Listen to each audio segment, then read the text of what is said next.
Assalamualaikum. Kali ini aku akan bawa korang jalan-jalan di waktu siang tengok pemandangan setiawasa Pantai Expressway atau dikenali SPE. Teruskan menonton dan subscribe Saudagar Kata Channel.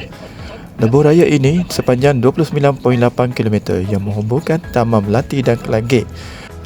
Jajaran lebuh raya ini akan merentasi utara ke selatan Kuala Lumpur dan akan melayani kawasan seperti Universiti Pengurusan dan Teknologi Tengku Abdul Rahman, Wasa Maju, Setiawasa Ampang, Koridor Pembangunan Tun Razak Exchange dan Bandar Malaysia serta menyediakan sambungan ke Kuala Lumpur Karak Expressway ke Pantai Timur.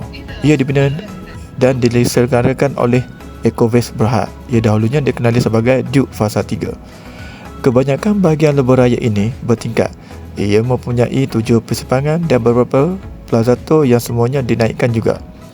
Ia adalah jalan-jalan 2 dengan 6 dan 4 lorong, 3 atau 2 lorong di kedua-dua arah. Tanpa lorong kecemasan. Pemandangan dari atas ini sangat cantik. Jika di waktu malam lagi cantik, lagi menarik, memang puas hati gila lah.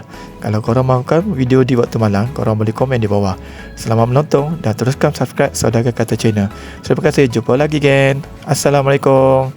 Teruskan menonton sampai sehingga akhir video. Terima kasih.